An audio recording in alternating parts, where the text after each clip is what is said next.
So controls are similar to the Tuono? Exactly the same. Is it? Yep, everything's exactly the same. The only thing that's different is... I'm gonna have to change my underwear after this. You may, yeah.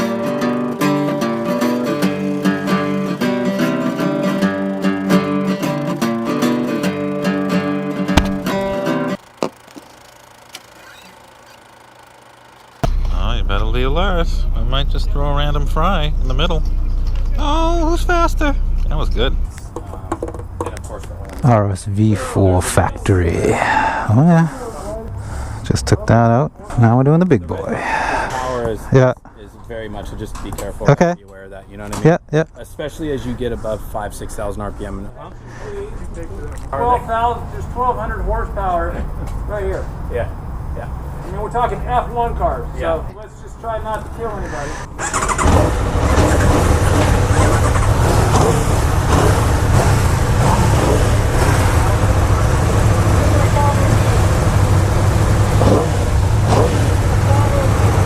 All right, we're gonna do a clean sweep of the 1100s today. Took out the standard Aprilia Tuono, 1100 Tuono, and then I took out the factory 1100 Tuono, and now I'm taking out the RSV4 factory. Good 2-finger clutch. All right, here we go. Here at Thousand Oaks Motorsports. RSV4, got the friggin' wings on here and everything. How awesome is this? All these Aprilia bikes are factory bikes. They're not the dealer bikes. So these bikes just saw, they were doing a track day out at Button Willow. So that's why the tires on these things are shredded, which is fucking awesome. Can you imagine going to a track day and just showing up and you get to ride a friggin' 1100 RSV4 factory? Yeah, it's boggy. Very boggy off the line. The seat is very, very comfortable. I like the way it's got a little bit of a scallop, like behind your sit bones. Good mid-range. I wouldn't say there's a lot down low. The motor's very unhappy in the, the 2,000 to 3,000 RPM range. Like the Tuono. Does not like that rev range at all. Both dynamically in terms of the vibratory response and then how it puts down power. It just doesn't like it. So you just got to keep the revs up. See how the flick is. Oh, flick is fucking unbelievable. God damn. Wow, I wish my 1199 flicked like this thing. Yeah, so the aerodynamics on this bike aren't so hot. Just all sorts of buffeting. Once we get it past the old laminar flow here, we'll see how it does as more, turbulent type flow on the highway or whatever. Yeah, so the motor is super smooth until you hit idle, and then it's real, real clattery. Blows the friggin' red light.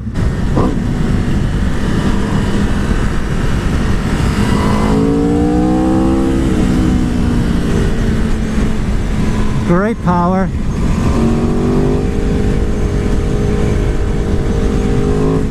Yeah, this thing has tons of juice. These friggin' mirrors are disposable. They're friggin' flopping all over the place. Same dash as the Tuono. I really like this dash. It's very clear.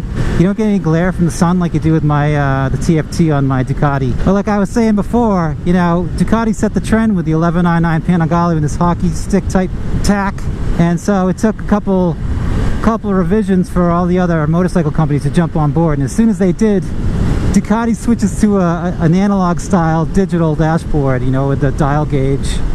It's friggin' hilarious. Yeah, fuck those people, eh? The trick to living in California, it's a desert here, so as soon as you get away from the water, you're living in the desert.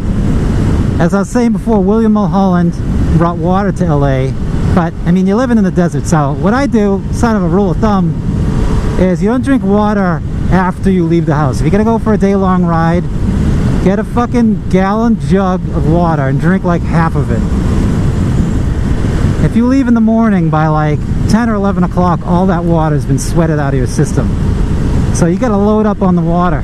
Oh, we got some bumps. Let's see how it does on the bumpity bumps. Not bad. Not as plush as the Tuono. As far as ride, I'd say it's pretty harsh. It's harsher than my 1199, definitely more so than the 1299, more than the V4 Ducati. The last generation S1000 is definitely more plush. S1000RR. I haven't ridden the latest generation S1000, so I can't really comment. It's a comfortable bike. It's not beating you up, but there's quite a bit of jounce. So when you do compress the suspension, you do get thrown around a little bit. Wheelie control 2, and traction control on 6. Alright, let's see what this friggin' thing will do.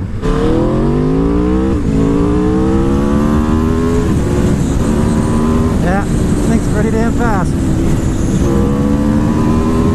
Holy fudge. Yeah, that was a third gear pull.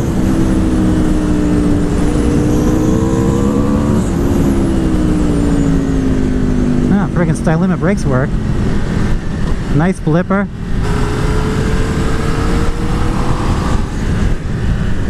A nice linear pull, good mid-range. You know, once you hit about 5 grand, that mid-range power just continues and sweeps up through the full rev range. But I mean, even the Tuono with its 175 horsepower, granted it's got a little bit more mid-range, but that thing is way more power than you're ever going to need for the street. When you're riding through these, you know, backcountry California roads or canyons, the friggin' twisties, having something with a little bit more moderate power is easier to control. You're actually a little bit faster. So braking is really, really good. Really good. Good initial bite, good feel on the brake. Very confident in stopping power. No issues there at all. We got fucking porked by this stake back truck. Very flickable, yep. This thing does what my Ducati can't do, which is a nice quick flick all the way through the flick. Like, my bike flicks pretty good, but at that last like third of the flick, it starts to fight you a little bit, and then it's like, what the fuck? But this bike doesn't do that. You get a nice, smooth, linear, stable transition from side to side. The other thing about this bike is I don't need to use so much body weight to go around the corners. You can just sort of counter steer, just stay off the center line a little bit to the inside of the corner and just goes around the corner really nicely. Very well balanced chassis. For some reason this gearbox is just much nicer than the Tuono. Easier to shift, easier to find neutral. Even the quick shifter and the blipper is nicer. The transitions are better, smoother, not as herky-jerky. Like I was saying earlier, because you're sitting higher, you're putting more weight on your wrists. And I can feel it's like, usually you get the friggin' numb throttle hand when you ride a super bike. I usually don't get that on my 1199 until like a couple hours, hour and a half. That's usually when it starts. This thing, we've been to this ride, what, 10 minutes? So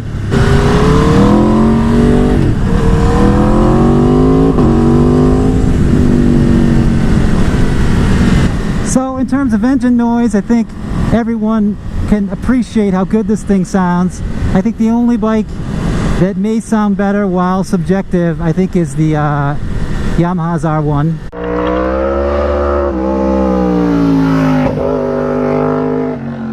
I think with like an equivalent exhaust system, I think the R1 just sounds a little bit better. The sound's a little bit more well-rounded. This has a great induction noise, but the exhaust note isn't as cool.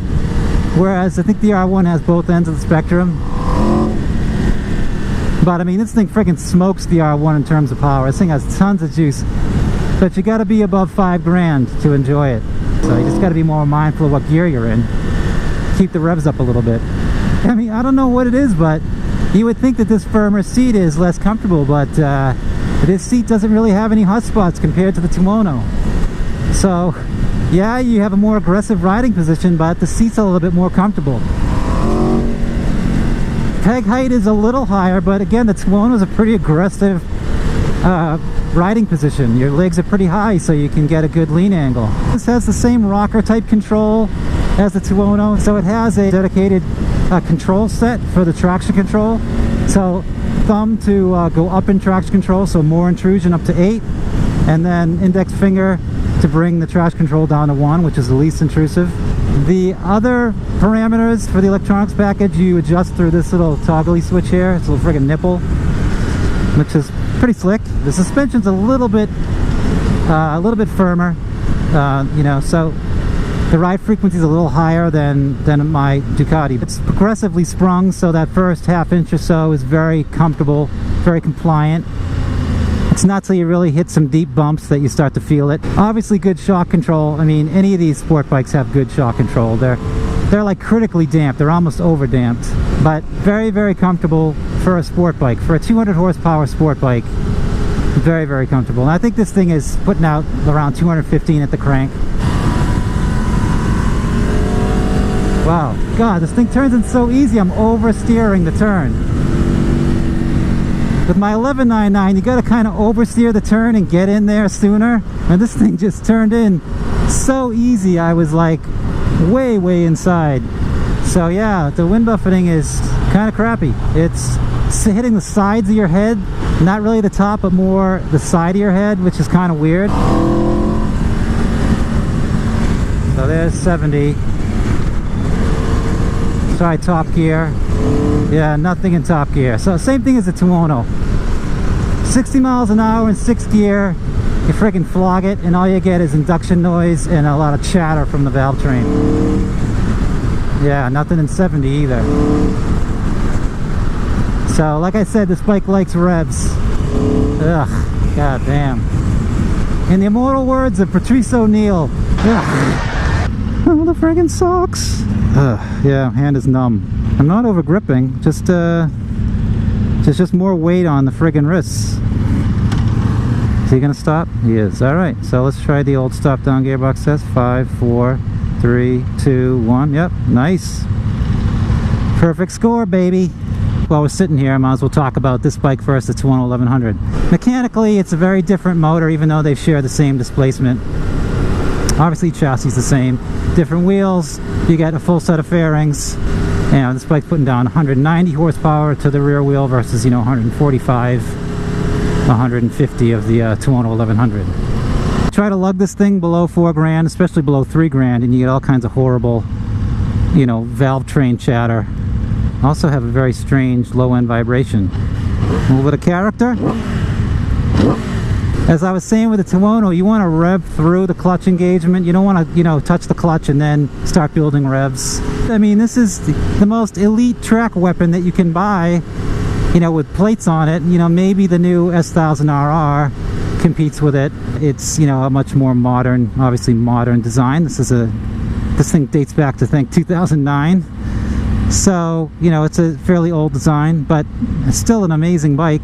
It's still probably the most intuitive leader bike, for track use, but the electronics are aging on it. It's no hotter than my 1199. It's definitely not as hot as the V4 Ducati. That thing is really fucking hot. I mean, that wouldn't prohibit me from buying the bike. If you're moving, it's fine. And in California, you're never really sitting because you can split lanes, so heat isn't really an issue. But it is hot here, you are just constantly sweating. There are no clouds ever. It's really hard to find shade. So the sun is just trying to kill you all the time. So, you always got to bring a change of clothes wherever you go. The tank is incredibly fat. Really, really spreads your friggin' knees apart. Sounds great. Very comfortable in the tuck position. I am surprised how clattery it is. I kind of like it. I mean, don't get me wrong, but it is very clattery compared to the Ducati V4. The Ducati V4 is much more refined than this bike in terms of engine clatter, this vibratory response in the motor, and the dynamics in the chassis. Blepa!